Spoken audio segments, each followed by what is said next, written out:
Praise the Lord. Greetings in the name of Jesus Christ. 2021, a new year, a new beginning. We are so excited to hear what God is going to do in this year. But at the same time, a lot of media, World Health Organization is coming out that Corona is still there. 2020, a year which we have not expected. God speaks to me that this year is going to be an year of opportunity.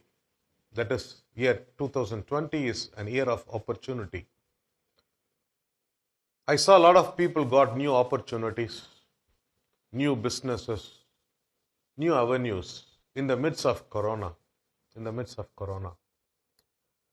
Dear beloved in Christ, this is a promise that God has given to us. If you believe, you will see a miracle in the midst of the pandemic situation. If you believe, you will see a miracle in the midst of the pandemic situation. Welcome to 2021. God is going to give a difference in your life. This year is going to be a year of restoration. 2021, a year of restoration. God is going to restore you from all odds of your early days. God is going to restore you from negative to positive. மறுமலர்ச்சியின் ஆண்டு 2021 மறுமலர்ச்சியின் ஆண்டு.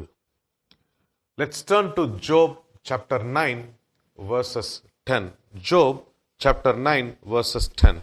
He performs wonders that cannot be understood, miracles that cannot be counted. ஆராய்ந்து முடியாத பெரிய காரியங்களையும் எண்ணி முடியாத அதிசயங்களையும் அவர் செய்கிறார். ஆராய்ந்து முடியாத பெரிய காரியங்களை எண்ணி முடியாத அதிசயங்களையும் அவர் செய்கிறார். This year, God is going to do greater things in your life. ஆராய்ந்து முடியாத பெரிய காரியங்கள், எண்ணி முடியாத அதிசயங்கள், wonders, greater things and wonders that you are going to see. If you believe, if you trust, I want you to say Amen. Amen. Year of restoration. யோபுடைய வாழ்க்கையில ஆண்டவர் பெரிய காரியங்களை செய்ததை நாம் பார்க்க போறோம். எல்லாவற்றையும் இழந்தவனாய் காணப்பட்டான். He lost everything in his life. அவனுடைய 7 மகன்கள், 3 பெண் பிள்ளைகள், 7000 ஆடுகள், 3000 ஒட்டகங்கள், 500 கழுதைகள். He lost everything that he owns, including his health. தன்னுடைய சரீரத்தில் வியாதியினால் பாதிக்கப்பட்டவனாய் காணப்பட்டான். அவனை பார்க்கும்படிக்கு அவனுடைய நண்பர்கள் வந்தார்கள். He expected that they will come and console him, but it was a different situation. அவர்கள் சொன்ன ஒரு காரியம், யோபு 4 அதிகாரம் 7 வசனம், Job 4 and 7, it says, குற்றமில்லாமல் அழிந்தவன் உண்டோ? See, they are not there to console him, rather they started criticizing him. குற்றமில்லாமல் அழிந்தவன் உண்டோ? 8th words, the last line, 8வது வசனத்துடைய பின்பகுதி சொல்லுகிறது, தீவினையை விதைக்கிறவர் அதையே அறுப்பான். நீ பெரிய குற்றம் பண்ணிட்ட, அதனாலதான் ஆண்டவர் உன்னை தண்டிக்கிறாரு. எல்லாரும் சொல்லுவோம்ல, வினை வினைப்பவன் வினை அறுப்பான் அப்படின்னு சொல்லிட்டு. அந்த மாதிரிதான் தீவினையை விதைப்பவன் தீவினையை அறுப்பான் என்று சொல்லி அவர்கள் அவனை கிண்டலும் கேலியும் அவனை அவமானப்படுத்தினார்கள். அருமையான தேவ ஜனமே, கடந்த ஆண்டு நம்முடைய வாழ்க்கையில எதிர்பாராம நடந்த நிகழ்வுகள், குடும்பத்தில் இழப்பு, தொழிலிலே இழப்பு, எதிர்பாராத பொருளாதார நஷ்டம், economy downfall. The whole country suffered a lot and still it is continuing. இந்த வீடியோவை நான் ரெக்கார்ட் பண்ணும்போது கூட there is a lockdown, night curfew அப்படின்னு சொல்லி announcement is there. Yes, we are expecting some more things to happen in this year because corona is not yet over. It is continuing. யோபுடைய வாழ்க்கையில பிரச்சனைகள் இருந்தது. Everybody started questioning him. Why? What you did? என்ன பண்ண என்று சொல்லிட்டு. ஆனா there is another certificate he got. அவனுடைய நண்பர்கள் உலகம் அவனை பார்த்து சொன்னது, நீ ஏதோ தப்பு பண்ணிட்ட. You did something wrong against God and that is why God is punishing you அப்படின்னு சொல்லிட்டு சொல்றாங்க. At the same time, there is another person who is giving a different certificate.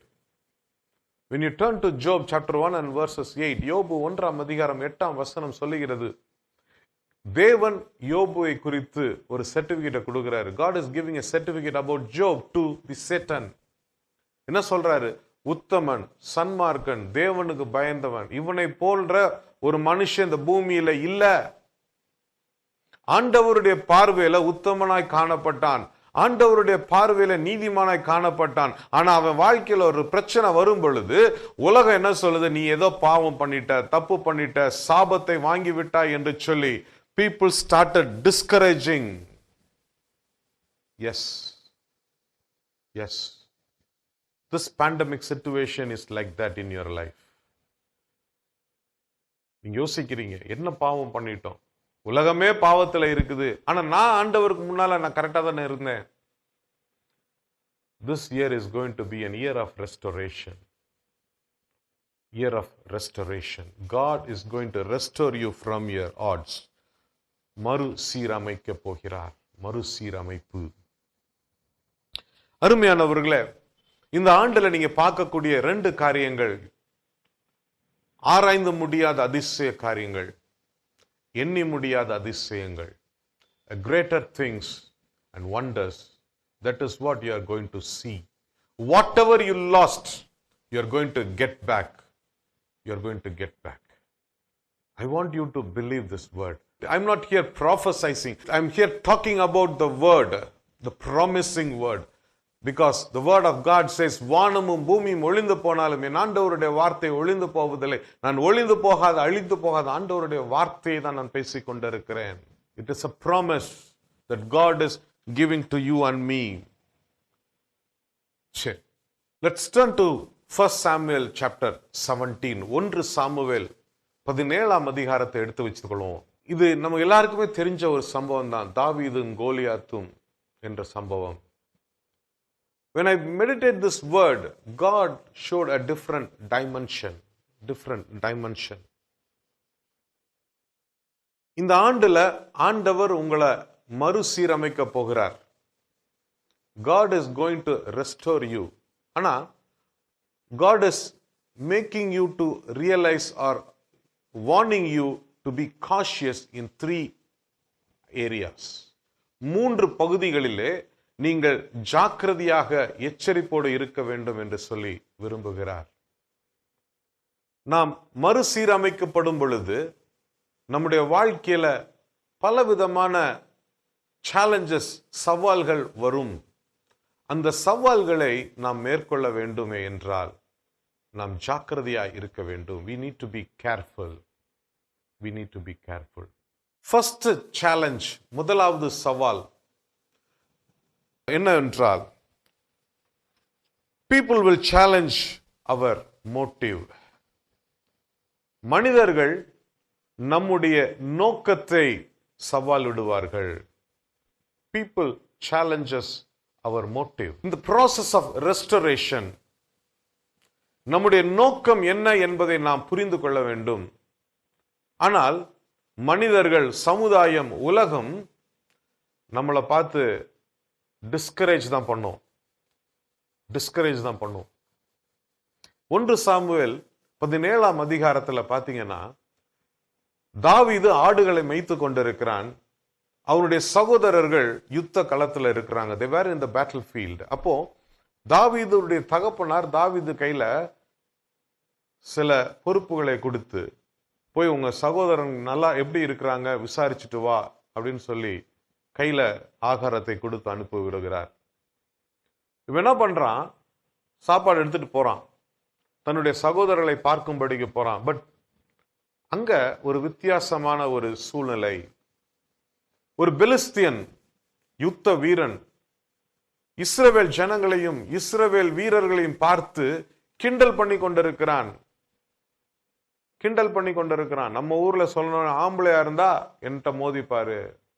அருமையானவர்களே, இது தாவீதுக்கு கொஞ்சம் வித்தியாசமா பட்டுச்சு.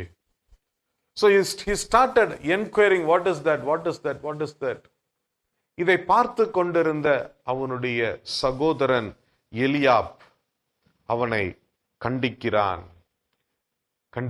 வாசிக்கிறேன் 1 சாமுவேல் 17:28. அந்த மனுஷரோடே அவன் பேசிக் கொண்டிருக்கின்றதை அவன் மூத்த சகோதரனாகிய எலியாப் கேட்டபோது அவன் தாவீதின் மேல் கோபம் கொண்டு, நீ இங்கே வந்தது என்ன? வனாந்தரத்தில் உள்ள அந்த கொஞ்ச ஆடுகளை நீ யார் வசத்தில் விட்டாய்? யுத்தத்தை பார்க்க அல்லவா வந்தாய்? உன் துணிகரத்தையும் உன் இருதயத்தின் அகங்காரத்தையும் நான் அறிவேன் என்றான். கோபப்படுறான் எலியாப் தாவீதை பார்த்து. அருமையானவர்களே, இன்னைக்கு நம்முடைய வாழ்க்கையில நாம் பலவிதமான எஃபர்ட்ஸ் போட்டுட்டு இருக்கிறோம், முயற்சிகள் பண்ணிட்டு இருக்கிறோம். நிறைய பேர் சொல்லுவாங்க, இதுல இன்வெஸ்ட் பண்ணாத, யூ வில் லாஸ் ஆயிரும், ரிஸ்க் எடுக்காத, கஷ்டம், இந்த பேண்டமிக் சிச்சுவேஷன்ல நீ ரிஸ்க் எடுக்காத, எல்லாரும் பிசினஸ் க்ளோஸ் டவுன் பண்றாங்க, don't start, don't try new things. People will discourage you. They will challenge your motive. My question to you is, how you are going to face the challenge? உன்னுடைய நோக்கத்தை அவர்கள் சவால் விடுவார்கள். இது சரிபடாது, வேண்டாம் அப்படின்னு சொல்லுவாங்க. How you are going to face it? Eliab தாவீத டிஸ்கரேஜ் பண்ணான். அவன்கிட்ட சொன்னான், நீ அகந்த பிடிச்சவன், உன்னாலலாம் இது முடியாது, நீ தேவையில்லாம பண்ணாத, போய் உனக்கு கொடுத்த வேலை ஆட மெய், உனக்கு என்ன வேலை தெரியுமோ அதை செய்ய, புதுசா போய் ட்ரை பண்ணாத. அப்படிதான் இன்னைக்கு ஜனங்கள் சொல்லுவாங்க. People will talk on that. But I want to ask you a question. How we are going to handle this? This year God wants you, restore you. உன்னை மறுசீரமைக்க விரும்புகிறார். அப்படிப்பட்ட ஒரு சூழ்நிலையில் நீ எடுத்து வைக்கிற ஒரு ஸ்டெப்பை ஆண்டவர் ஆசீர்வதிக்க விரும்பும் பொழுது உன்னை டிஸ்கரேஜ் பண்றவங்களை எப்படி நீ ஃபேஸ் பண்ண போற? Be careful. Be careful. The first point, people will challenge your motive. உன்னுடைய நோக்கத்தை உன்னுடைய உறவினர்கள் சவால் விடலாம், நண்பர்கள் சவால் விடலாம். ஆனா அதை பார்த்து பயந்துடாதீங்க. Just proceed. Take the next step. Go ahead. Don't stop. அருமையானவர்களே, நம்முடைய வாழ்க்கையில ஆண்டவர் செய்ய நினைக்கிற காரியங்கள் அதிசயமானவை. எண்ணி முடியாத அதிசயத்தை நம்முடைய வாழ்க்கையில செய்ய விரும்புகிறார். அதை பெற்றுக்கொள்வதற்கு நீ தகுதிப்படு, ஆயத்தப்படு. இரண்டாவது காரியம், people challenge your qualification. உன்னுடைய தகுதியை சவால் விடுவார்கள். முதலாவது சொன்னேன், people challenge your motive. இரண்டாவது சொல்றேன், people challenge your qualification. உனக்கு என்ன தெரியும்? நான் அனுபவப்பட்டிருக்கேன், என்னுடைய அனுபவத்தில் நான் சொல்றேன், நல்லது கேட்பது தவறு அல்ல. அதே நேரம் நமக்கு ஒரு சுய புத்தி இருக்குது, common sense. You have to use it, you have to apply it. Let's turn to 1 Samuel chapter 17 verses 33. 33ஆம் வசனத்தை நான் வாசிக்கிறேன். சவுல் தாவீதை நோக்கி, நீ அந்த பெலிஸ்தியனோடு எதிர்த்து யுத்தம் பண்ண உனக்கு ஆகாது, நீ இளைஞன், அவனோ தன் சிறு வயது முதல் யுத்த வீரன் என்றான். அவனோ தன் சிறு வயது முதல் யுத்த வீரன். He is a professional warrior, but you are a small boy, you are a shepherd boy.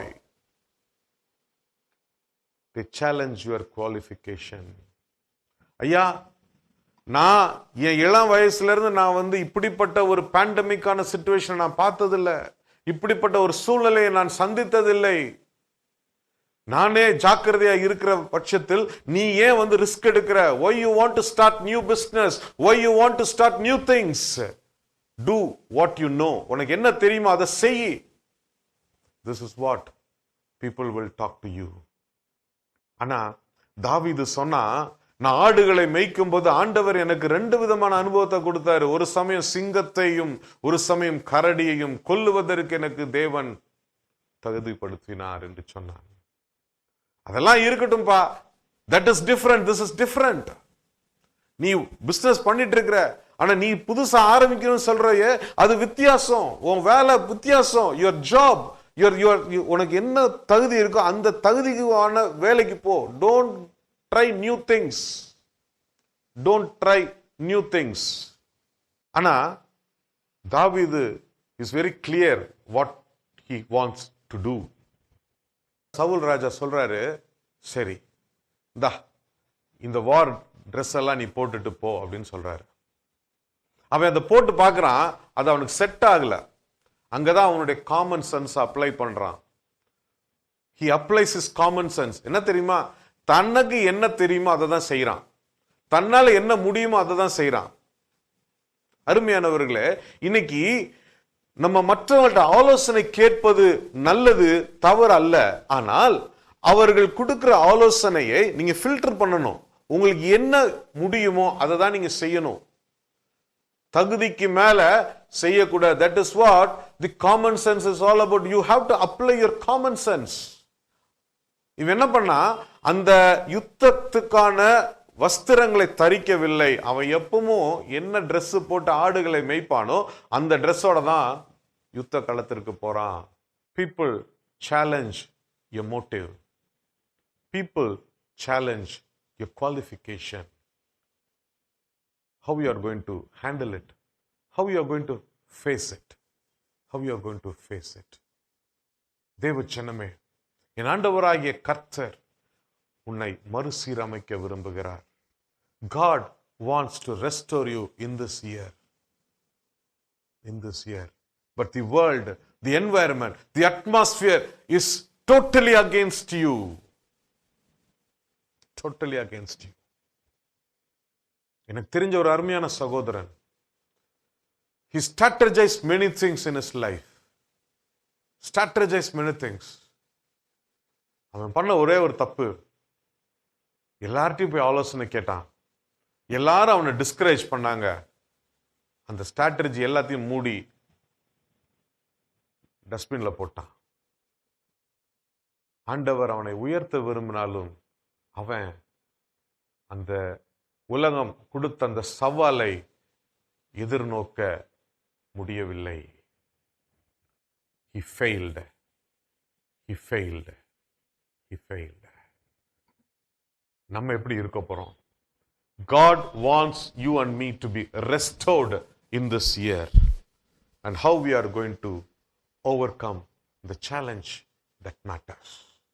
மூன்றாவது, people challenge your confidence. People challenge your confidence. Your confidence. உன்னுடைய உறுதியான எண்ணத்தை பார்த்து சவால் விடுவார்கள். சவால் விடுவார்கள். கான்பிடண்டா போவோம் எக்ஸாம்க்கு. என்னடா படிச்சிருக்கியா? அவ்வளவுதான். டஃப்பான கேள்வி வந்துச்சுன்னா ஹேண்டில் பண்ணிருவியா? பிசினஸ்ல பாரு, புதுசு புதுசா கவர்மெண்ட்ல ரூல்ஸ் கொண்டு வராங்க.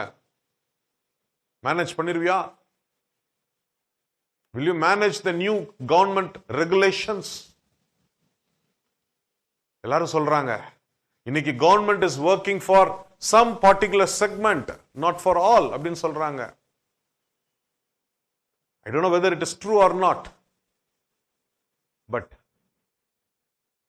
my God is a creator.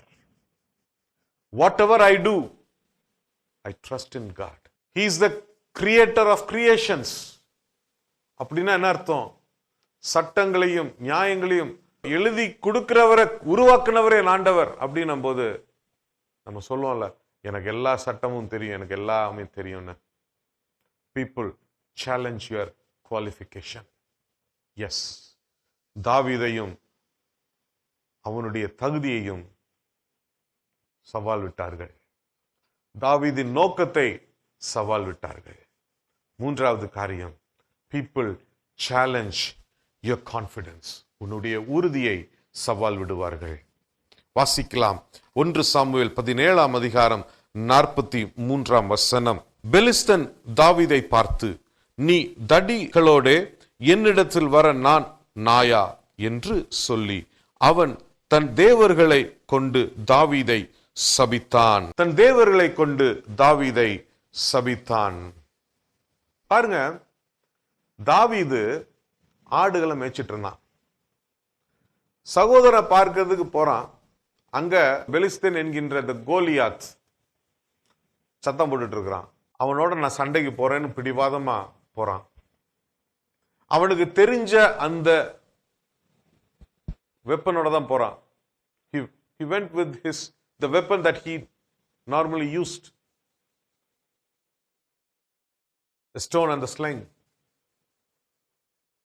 கவட்டையை கொண்டு போறான். அதை பார்த்து அவனுடைய தகுதி, அவனுடைய கான்பிடன்ஸை பார்த்து, உறுதியை பார்த்து அந்த பெலிஸ்தன், என்னடா நீ, நான் என்ன உனக்கு நாயா? See, I am a warrior, man. Do you feel I'm a dog? யோசிச்சு பாருங்க. பெருசா பிசினஸ் ஸ்டார்ட் பண்றீங்க, பயங்கர பேனர் போட்டு ஸ்டார்ட் பண்ணணும்னு நினைக்கிறீங்க. திடீர்னு ஒருத்தன் வந்து, ஏன்பா இப்படி பண்ற? Why you are doing this? Pandemic situation, man. Anytime lockdown will come. Anytime this will happen. Anytime that will happen. People are there to create negativity in your confidence. உன்னுடைய உறுதியான எண்ணத்தை சீர்குலைப்பதற்காக people are there. தேவ ஜனமே, உன்னுடைய நோக்கம் என்ன, உன்னுடைய தகுதி என்ன, உன்னுடைய கான்பிடன்ஸ் என்ன என்பதை நீ தான் தீர்மானிக்கணும். மற்றவங்க அதை பார்த்து சவால் விடுவதை குறித்து கலக்கம் வேண்டாம். காரணம், என் ஆண்டவராகிய கர்த்தர் இந்த ஆண்டுல உன்னை மறுசீரமைக்க விரும்புகிறார். மறுசீரமைக்க விரும்புகிறார். 45ஆம் வசனத்தை நான் வாசிக்கிறேன். தாவீது பெலிஸ்தியனை நோக்கி, நீ பட்டயத்தோடும் ஈட்டியோடும் கேடகத்தோடும் என்னிடத்தில் வருகின்றாய். நானோ நீ நிந்தித்த இஸ்ரவேலுடைய இராணுவங்களின் தேவனாகிய சேனைகளின் கர்த்தரின் நாமத்தினாலே உன்னிடத்தில் வருகின்றேன். இன்றைய தினம் கர்த்தர் உன்னை என் கையில் ஒப்புவிப்பார். இன்றைய தினம் கர்த்தர் உன்னை என் கையிலே ஒப்புவிப்பார். நீ உன்னுடைய திறமையில வர, உன்னுடைய பலத்துல வர, ஆனா நானும் நீ நிந்திக்கிற இந்த இஸ்ரவேல் ராணுவ வீரர்களின் சேனைகளின் தலைவராகிய என் ஆண்டவராகிய கர்த்தரின் நாமத்திலே வருகிறேன் என்று சொல்றான். தேவ ஜனமே, I can see or I can tell you, Corona is like Goliath. Corona is like Goliath and you are the David. You are the David.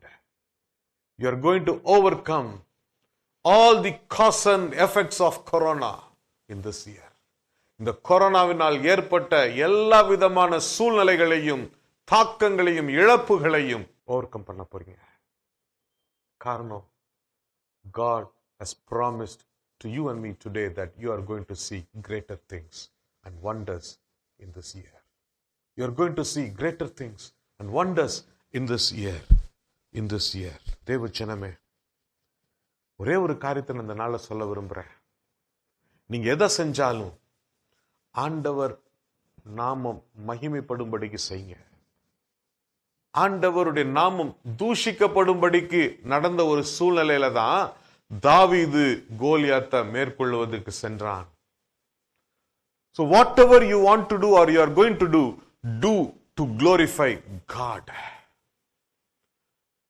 When you feel that this work will glorify God, நான் செய்யக்கூடிய காரியம் ஆண்டவரை மகிமைப்படுத்தும் என்று நீ நினைத்தாயே என்றால், don't bother about any challenges, whether it is motive, whether it is qualification or it is confidence.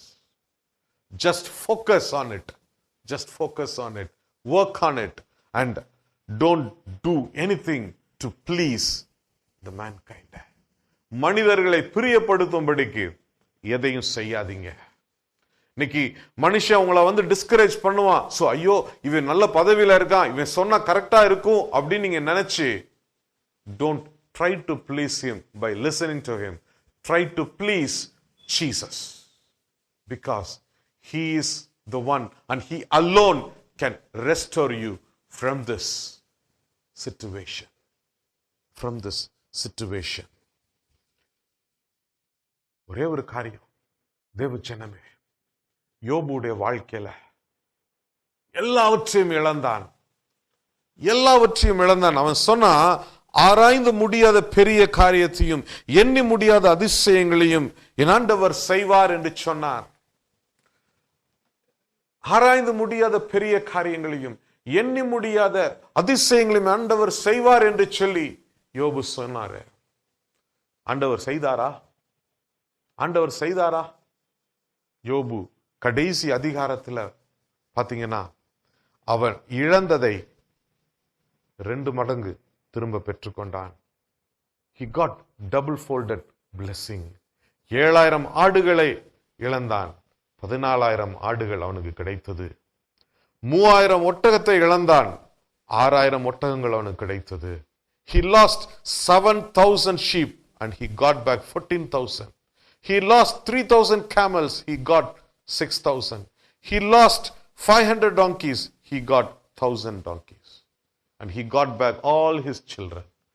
7 ஆண் பிள்ளைகளை 3 பெண் பிள்ளைகளையும் ஆண்டவர் கொடுத்தார். தேவ ஜனமே, this year is going to be an year of restoration. God is going to restore you. And if you believe, you accept this word. Trust this word, because it is a promise. It is a promise. It is a prophetical promise. You may ask how this year is going to be. I don't say anything. This year is going to be another year like last year. கடந்த ஆண்டை போலவே இது இன்னொரு ஆண்டு. ஆனா இந்த ஆண்டுல ஆண்டவர் என்னை மறுசீரமைக்க போகிறார். காரணம், இந்த சத்தியத்தை இன்றைக்கு நான் அறிந்திருக்கிறேன். God is going to restore me this year because I have understood the truth that I have to do to glorify God, not to please the mankind, to see greater things and wonders in my life. அப்படியே கண்களை மூடி ஆண்டவரே, இந்த ஆண்டை எனக்கு மறுசீரமைப்பின் ஆண்டாக எனக்கு மாற்றி தாருங்கன்னு சொல்லி கேட்போமா? Lord, I pray in the name of Jesus. Let this year be an year of restoration, Lord. யாரெல்லாம் இதை ஏற்றுக்கொள்கிறார்களோ அத்தனை பேருக்கும் let them see a difference in this life. In the midst of pandemic situation, let their life, let their business, let their job, let their family be restored in the name of Jesus. Let the country be restored in the name of Jesus. Let the leaders be restored in the name of Jesus. I praise you, Lord. ஆண்டவரே, கடந்த ஆண்டுல இதெல்லாம் இழந்தாங்களோ அதெல்லாத்தையும் நீங்க 2 மடங்கு நீங்க திருப்பி கொடுங்க. யோபு இழந்ததை நீங்க திருப்பி கொடுத்தீங்க. அதே போல சுவாமி, whatever they lost in the year 2020 and before, let them get back with double folded blessings, Lord. இயேசுவின் நாமத்துல ஜெபிக்கிறேன் பிதாவே. Amen. Amen. God bless you. God bless you. This year, a year of restoration. Amen. Joy Creative Production. For video coverage and editing, audio recording and editing, promo for advertisement, graphic design. Contact 9042494996.